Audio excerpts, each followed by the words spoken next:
Bienvenidos al informe sobre el aterrizaje ucraniano en Pokrovsk. Informe de situación de Ucrania 515. Hablamos sobre la situación en el frente en Ucrania y todo lo relacionado con ello. Y por supuesto también sobre la situación en Pokrovsk, donde fuerzas especiales ucranianas realizaron un aterrizaje aéreo. Incluso tenemos un video de eso. Vamos a hablar de eso y también de lo que está relacionado, por supuesto también de todo lo demás que ha pasado. Todo esto está en el informe de situación.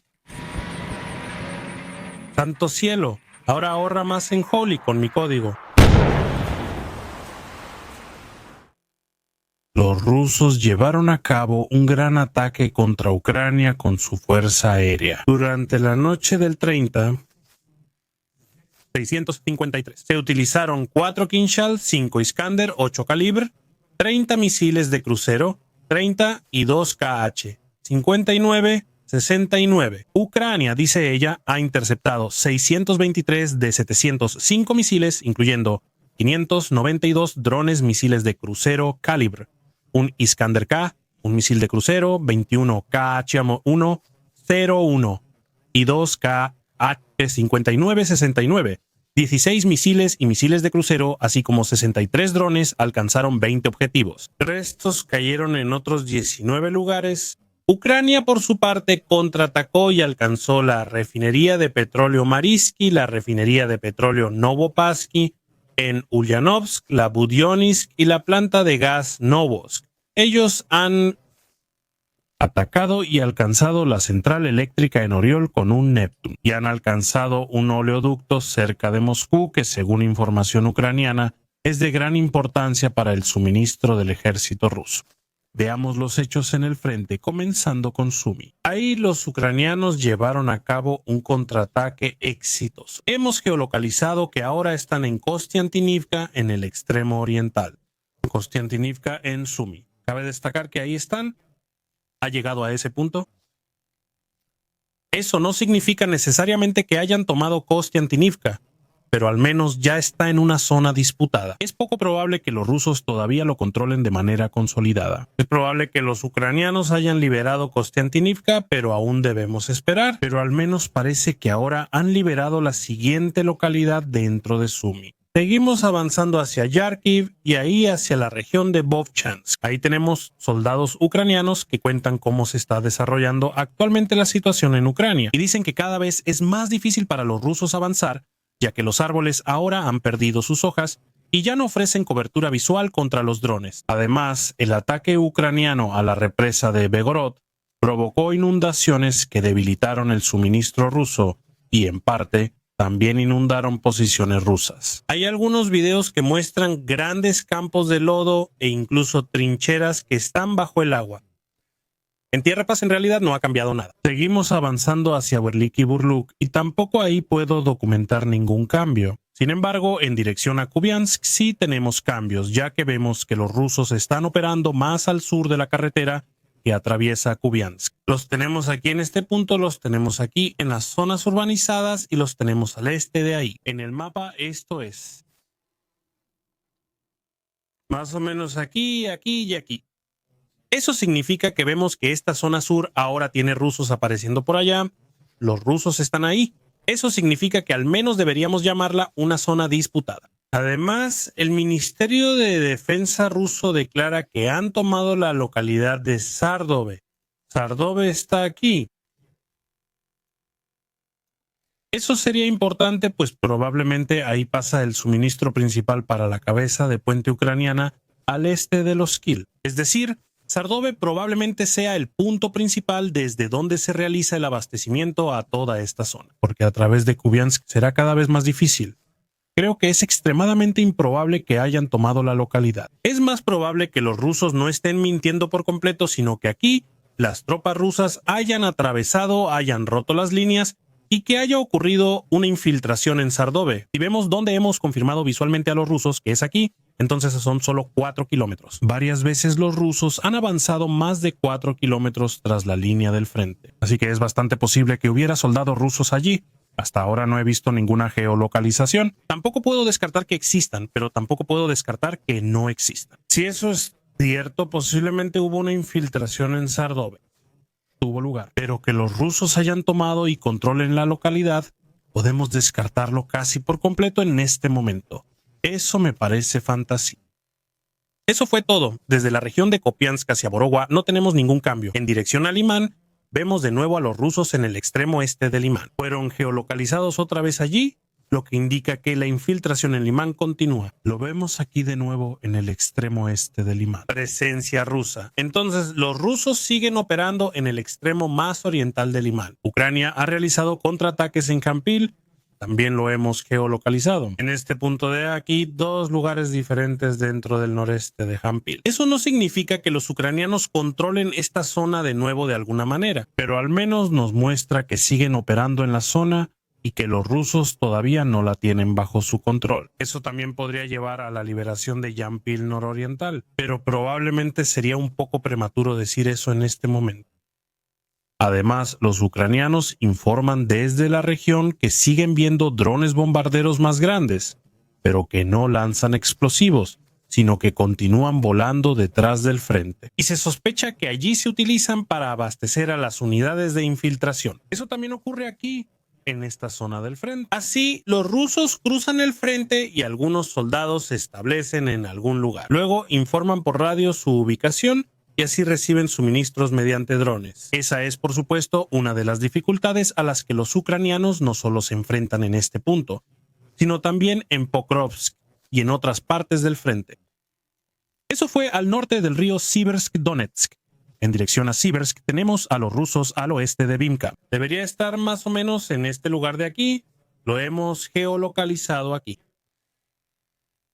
Ya hemos tenido a los rusos varias veces en esta región. No puedo decir cuándo ni cómo se establecerán en este momento. No puedo decir con certeza si esto ya debe considerarse disputado.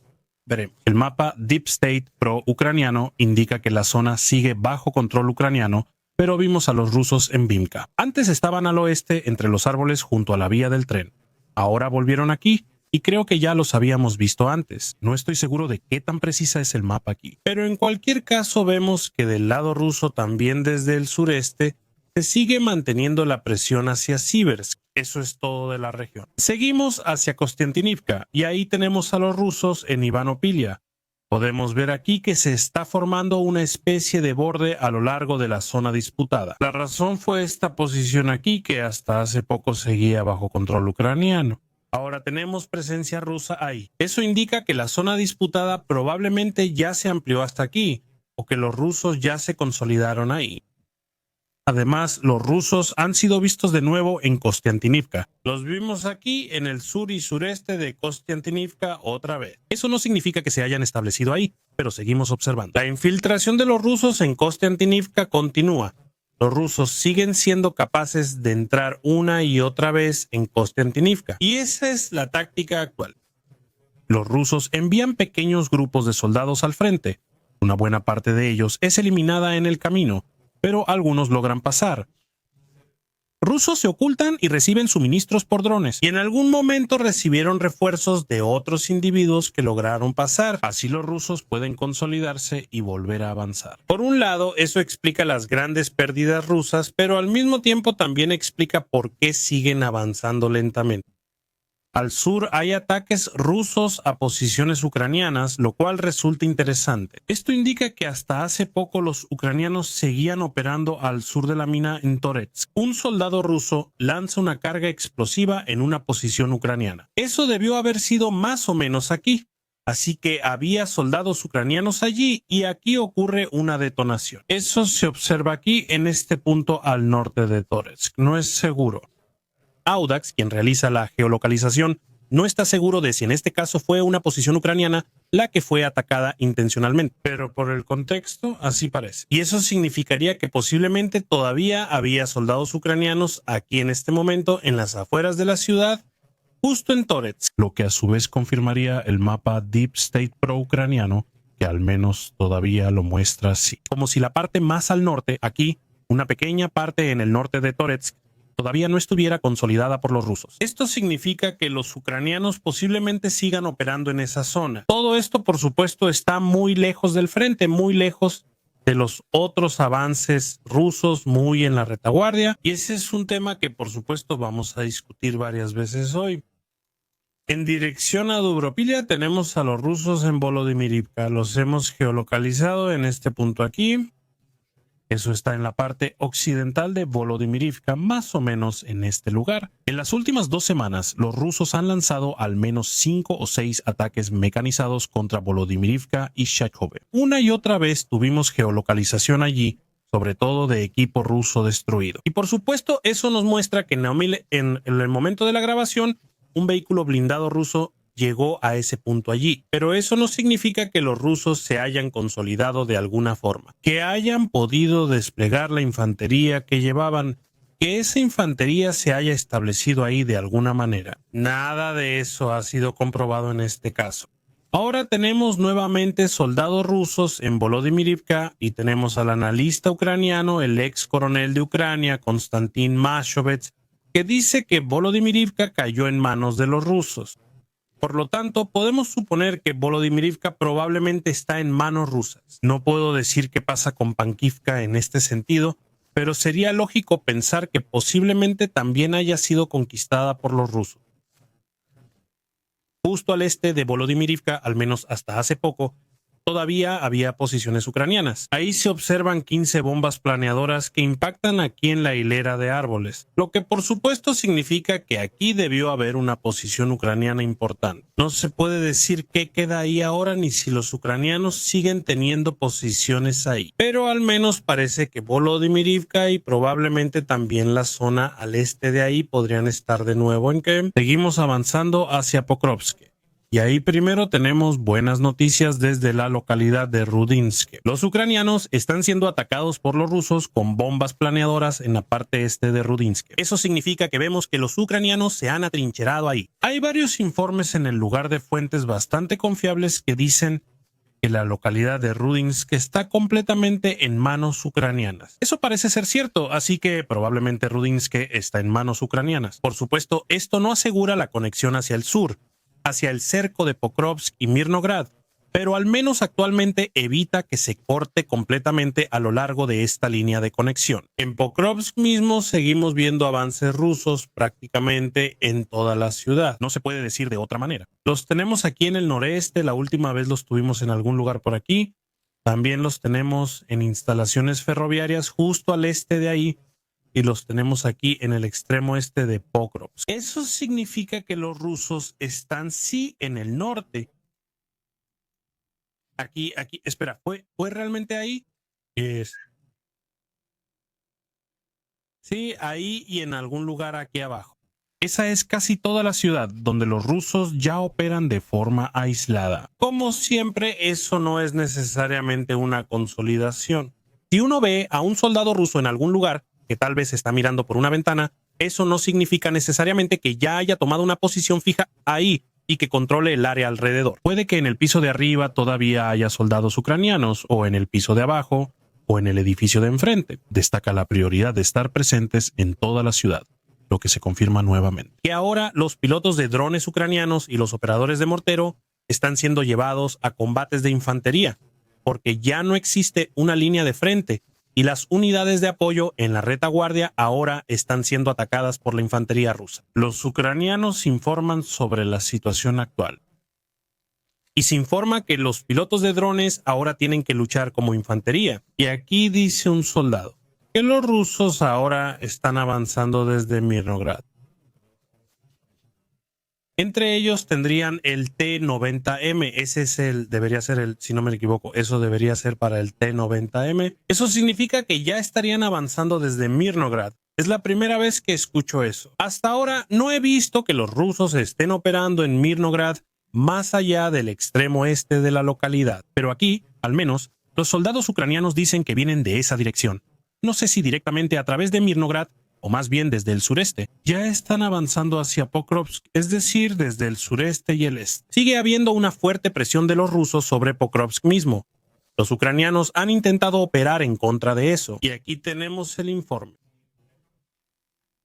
Que fuerzas especiales del Dirección Principal de Inteligencia del Ministerio de Defensa de Ucrania, el Servicio de Inteligencia Militar Ucraniano, realizaron un aterrizaje aéreo con helicópteros cerca de Pokrovsk en una operación comandada por Budanov. Al principio parecía que él estaba ahí, pero probablemente esté en un cuartel general cercano al noroeste. Pero él vino personalmente desde Kiev al lugar para comandar el ataque ahí. Se usaron helicópteros en la operación. Aquí tenemos un video publicado por los rusos donde muestran que ven uno de los helicópteros del que bajaron los infantes. Aquí se cierra la puerta y se ve a los infantes en su totalidad. 11 infantes abandonaron el helicóptero después de eso. Los rusos dicen que uno de los helicópteros, o el helicóptero según dijeron los rusos, fue derribado y que 11 fuerzas especiales a bordo murieron en el incidente. No hay pruebas al respecto, pero ya tenemos los videos del lado ruso que muestran la aproximación de los helicópteros, y eso es como pueden ver fácilmente. Ese es un dron ruso que está esperando a una víctima aquí en la carretera. Obviamente está cerca de Pokrovsk para atacar posibles suministros, rotaciones o refuerzos que vayan hacia allá. Atacar. Aquí vemos el primer helicóptero, el primer Black Hawk. Y aquí viene el segundo. Y tenemos todo esto. Aquí también desde otra perspectiva. Llegan los helicópteros, aquí vemos uno. Vemos que vuelan muy bajo. Eso debería dificultar que los rusos los intercepten con defensa antiaérea. Pero vemos que son dos. Solo tenemos a uno de los Black Hawks en este video. Eso significa que el segundo pudo ser derribado, como afirman los rusos, aunque también podría ser mentira, porque los helicópteros no necesariamente tienen que aterrizar a 10 metros uno del otro. También pudo haber aterrizado a 1 kilómetro de distancia y haber llegado de esa manera. Por ahora no puedo descartar que los rusos tuvieran razón. Ya existen varias explicaciones que concluyen que todas las fuerzas especiales ucranianas fueron eliminadas. Eso viene de las cuentas que son del otro número de correo de campaña. Como se puede imaginar, hasta ahora no veo nada comprobado. He visto algunas grabaciones de drones que supuestamente lo prueban, pero nada de eso encaja. Así que en este momento no puedo decir qué pasó con esas fuerzas especiales allí. Todo esto ha sido geolocalizado y parece ser más o menos correcto en este lugar de aquí. Y si lo vemos podemos notar que el subsuelo aquí es distinto. A la derecha hay una calle. No estoy seguro de que eso sea realmente cierto, de que por eso estaba ahí. Podría ser, la calle encajaría lo otro. Eso también puede ser en otro lugar, ya que inicialmente se dijo que aterrizaron tras las líneas enemigas. Y aquí existe la posibilidad de presencia rusa, pero no de manera permanente. Interesante sin duda que el Dirección Principal de Inteligencia del Ministerio de Defensa de Ucrania haya intervenido aquí. Es decir, fuerzas especiales de la inteligencia militar y no fuerzas especiales regulares del ejército. Eso lo vimos también, entre otras cosas, en Avdiivka, en la caída de Avdiivka. También ahí se utilizaron fuerzas especiales de la Dirección Principal de Inteligencia del Ministerio de Defensa de Ucrania. Hablaremos de eso un poco más adelante en cuanto terminemos con los demás cambios en el frente. Hablaremos de eso con más detalle. En el resumen, primero continuamos con los otros cambios en el frente. En dirección a Pokrovsk, se ha avistado a los rusos en Novo-Oleksandrivka y en Vishnev. No puedo confirmar de manera definitiva en ninguno de los dos casos que los rusos hayan tomado las ciudades, que hayan tomado las localidades. Pero parece probable, así que probablemente Vishnev y Novo-Oleksandrivka han caído en manos rusas. Al sureste de ahí, los rusos han sido vistos en dirección a Uliápole, en Krasnohirsk. Krasnohirsk es probable por tener pocas casas y, por ello, pocas opciones para que Ucrania mantenga presencia al mismo tiempo. También ahí parece probable que los rusos hayan logrado tomar la localidad de Krasnohirsk, con lo cual habrían conseguido más avances en esa dirección. Eso es todo sobre cambios territoriales. Si vamos al resumen, los rusos siguen teniendo éxitos en la dirección de Juliápole-Pokrovsk. Hemos hablado de eso en el pasado. Entre otros, Konstantin Mashkovitz la ha calificado como la zona más problemática para él, porque los ucranianos ahí están muy escasos de personal. Los rusos avanzan en pequeños grupos de infantería, de 1 a 3 hombres, a veces 5.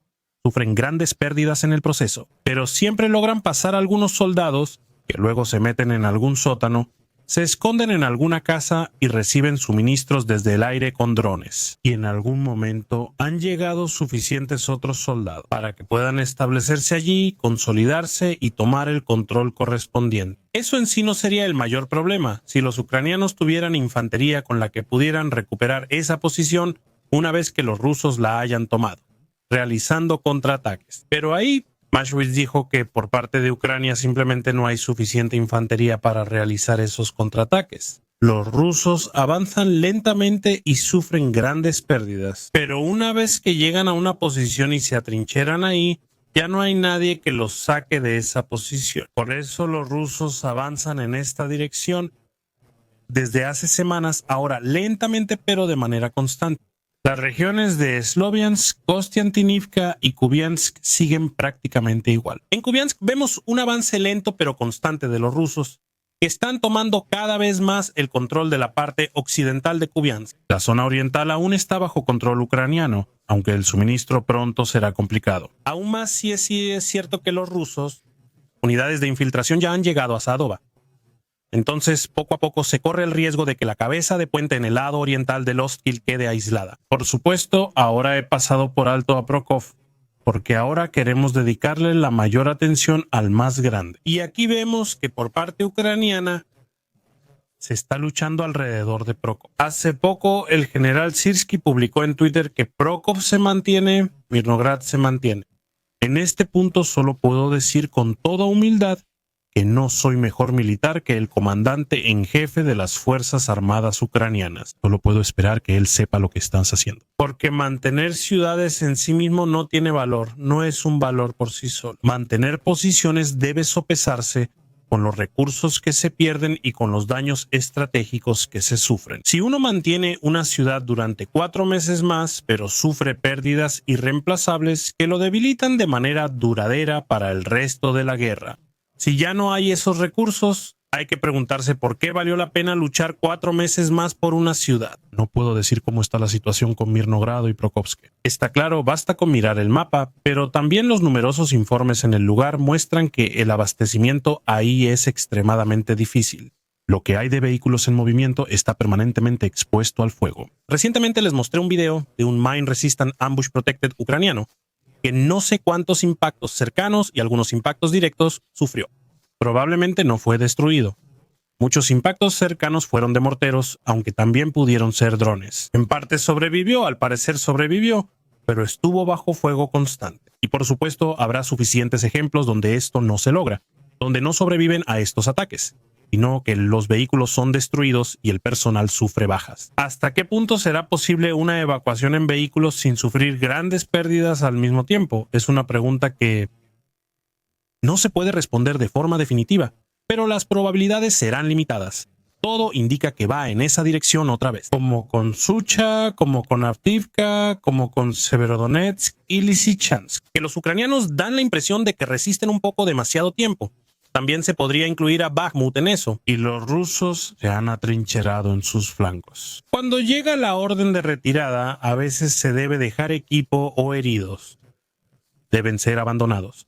Unos se quedan y otros huyen por campo abierto, mientras el enemigo ya está a ambos lados. No puedo decir ahora si los contraataques tendrán éxito aquí, pero que la situación en Pokrovsk e Irnograd es dramática, no hay duda. Y aquí, por supuesto, vemos el paralelo con Avdiivka, porque también ahí aparecieron las Fuerzas Armadas del Dirección Principal de Inteligencia del Ministerio de Defensa de Ucrania, las Fuerzas Especiales del Dirección Principal de Inteligencia del Ministerio de Defensa de Ucrania, cuando se produjo la huida de las posiciones restantes alrededor de Avdiivka para cubrir esa retirada. Ahí intervinieron las Fuerzas Especiales del Dirección Principal de Inteligencia del Ministerio de Defensa de Ucrania, es decir, parece como si la situación fuera igual de dramática. De nuevo, no puedo decir si eso tiene sentido para el lado ucraniano. Sería absolutamente presuntuoso decirlo desde lejos, sin ninguna información concreta. Pero la situación ahí no es nada buena. Y no importa qué propagandista les diga que todo va de maravilla y que los rusos ciertamente están sufriendo grandes pérdidas. Los rusos también pueden soportar más fácilmente grandes pérdidas.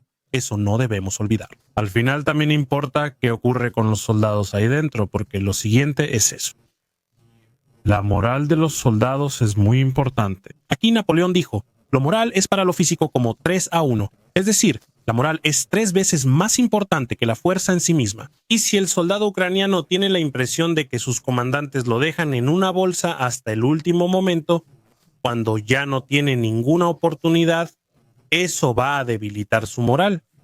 Si no confía en el liderazgo, en que valoran su vida, en que aunque se le exija mucho, no tiene que quedarse hasta el final, hasta estar perdido, sino que será retirado a tiempo. Eso es importante para la moral, y si eso sucede repetidamente de manera constante, también puede debilitar a las Fuerzas Armadas ucranianas, en una medida aún no del todo visible. Tampoco debemos dramatizar esto demasiado. La fuerza de las Fuerzas Armadas ucranianas en el cerco de Mirnogrado y Pokrovsk debería, si pasa de 1000, no ser mucho más. No hay 25,000 soldados ucranianos ahí dentro, donde en 3 días divisiones enteras caerían prisioneras de guerra. Eso es absurdo, simplemente no es el caso ahí.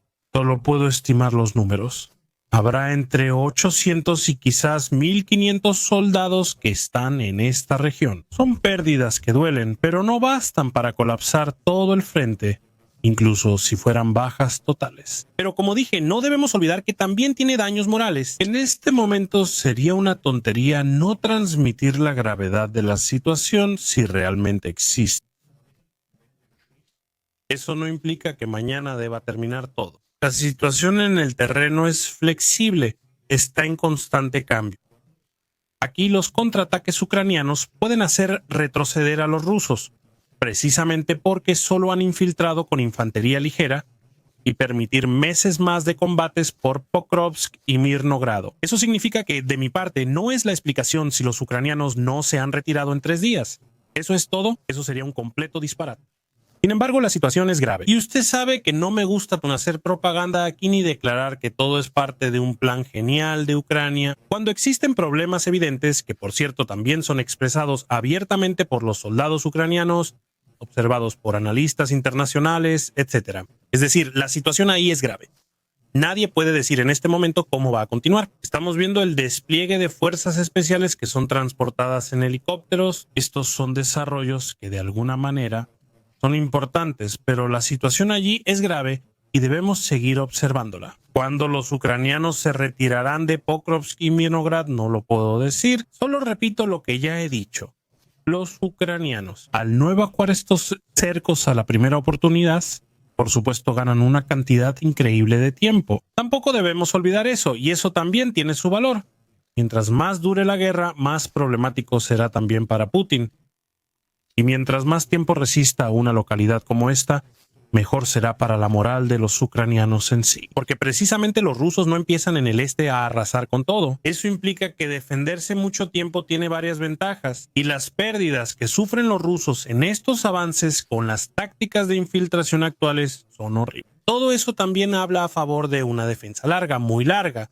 Pero no es una cuenta sencilla, mucho menos una que se pueda hacer desde lejos, sin conocer los hechos para decir si se puede afirmar que es una buena idea o no. Al menos puedo decirle que en Ucrania hay muchísimas personas a las que también se les ponen los pelos de punta con lo que está pasando aquí. Pero claro, eso también es en cierta medida normal en la guerra. Eso es todo sobre la situación. Tenemos más información. El Dirección Principal de Inteligencia del Ministerio de Defensa de Ucrania, probablemente, el Dirección Principal de Inteligencia del Ministerio de Defensa de Ucrania mató a un teniente coronel ruso del destacamento móvil de propósito especial. A este se le acusó de crímenes de guerra en Kiev, que supuestamente cometió en la región de Kiev en febrero y marzo de 2022. Fue asesinado con un coche bomba muy dentro de Rusia. Estamos viendo al Dirección Principal de Inteligencia del Ministerio de Defensa de Ucrania. El Servicio de Inteligencia Militar ucraniano sigue llevando a cabo asesinatos selectivos de soldados rusos a quienes se les acusa de crímenes de guerra. En Alemania, un germano ruso fue condenado a 6 años de prisión por espionaje para Rusia y sabotaje planeado. Ya había luchado en 2014 para las milicias rusas en Donbass. Eso también se ha transmitido al respecto. En cuanto a la generación de tropas, por parte rusa tenemos la solicitud de que ahora se inscriban en unidades voluntarias. Los reservistas deben estar allí. Se deben formar unidades de reservistas para encargarse de la protección de la infraestructura crítica. Los reservistas rusos reciben 15 días de entrenamiento, así que todo esto probablemente servirá para la defensa antiaérea contra drones de ataque ucraniano. Y viene, sí, Este ofrecimiento de voluntariado viene con la promesa de que los soldados no serán desplegados en Ucrania, pero eso no siempre se cumple. Tuvimos los informes de Kursk, donde un bloguero militar ruso informó que una unidad de defensa territorial así, que también tenía la promesa de defender solo Kursk, de todos modos fue enviada por sus oficiales a ataques de asalto en Ucrania. No puedo asegurar eso en este caso, pero también debe mencionarse. Luego tenemos al Ministerio de Defensa británico que informa sobre cómo Rusia está militarizando sus jardines de infancia. Aquí precisamente empiezan los jardines de infancia. Sería absurdo decir que los rusos quieren enviar niños soldados ahora. No queremos hacer propaganda barata aquí, nos muestra otra cosa.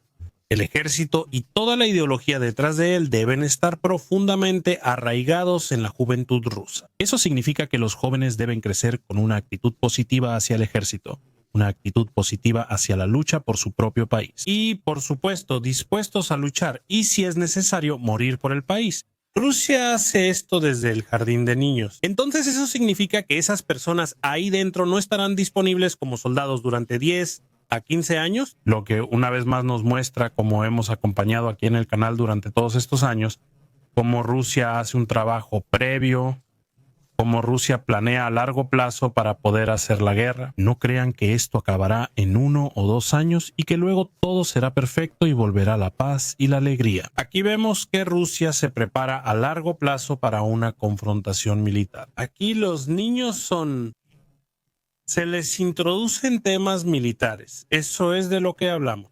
De manera lúdica, se supone que deben aprender a manejar armas de fuego. Deben conocer a soldados que han luchado en Ucrania. Se les debe enseñar patriotismo y una comprensión de los fundamentos militares. Y todo esto precisamente para militarizar a la juventud y ponerla a disposición como futuro soldado. Lo que por supuesto también nos muestra en Occidente que la orientación del Estado ruso hacia el conflicto militar está lejos de haber terminado. Para Ucrania hay apoyo internacional o noticias al respecto. El Pentágono ha aprobado que habrá misiles Tomahawk para Ucrania. Eso solo importa porque el Pentágono dice: nosotros podemos darle Tomahawk a Ucrania. Hemos hablado en el pasado sobre que hubo declaraciones del Pentágono acerca de entregas de armas que en parte fueron retenidas. Dijeron que los necesitaban para ellos mismos. Yo lo seguí y lo mencioné. Si vemos cuántos misiles antiaéreos usaron los israelíes y los estadounidenses contra los iraníes, contra los ataques con misiles iraníes. Entonces, aumentar las propias reservas no es en absoluto una conspiración anti-ucraniana, sino que, siendo honestos, es en cierta medida comprensible. Y todo esto, por supuesto, también podría haber pasado con los Tomahawk. Pero aquí tenemos el informe de los medios estadounidenses, que dice que el Pentágono ha dicho: de nuestra parte podemos suministrar Tomahawk a Ucrania. La siguiente pregunta sería la cantidad, pero lo importante es que sigue siendo decisión de Trump. Eso significa que los militares dan luz verde y que esto se comunique públicamente podría, por supuesto, estar relacionado con eso también. Usted conoce mi teoría al respecto, que Trump quiere aprovechar cada paso de los Tomahawk para esperar nuevamente que los rusos comiencen negociaciones. Ahora tendríamos el siguiente paso en la preparación para entregar los Tomahawk. Por lo tanto, también dije que me sorprendería muchísimo si los Tomahawk llegaran a Ucrania este año. Esperaría que aún falten muchos meses para que veamos el primer uso, porque Trump lo va a usar para aumentar la presión confirmada contra los rusos. Al menos esa sería mi expectativa. Entonces tenemos una confirmación visual, la primera, de que el B-1 Centauro de Italia está en Ucrania. Es un vehículo blindado con ruedas, un cazatanques ligero o vehículo de reconocimiento. Un cañón de 105 milímetros puede usarse contra vehículos blindados, pero su protección es limitada. Mi suposición es que Ucrania probablemente lo usará principalmente para fuego indirecto, como hoy en día se usan muchos vehículos blindados, porque en la zona del frente el blindaje probablemente es un poco demasiado delgado, especialmente en la situación actual. Sin embargo, es un refuerzo para Ucrania que seguramente será bien recibido, sobre todo porque no será lo último que venga de Italia. Porque aquí tenemos un tren que fue visto, debe ser en Porta Sousa, si lo digo bien, no en Turín, el que está lleno de vehículos blindados. Todo eso son transportes blindados y la versión de comando, o sea, vehículos blindados anticuados, por supuesto, pero Italia sigue vaciando sus depósitos para apoyar a Ucrania de esta manera. Y eso es todo por ahora con el informe de situación.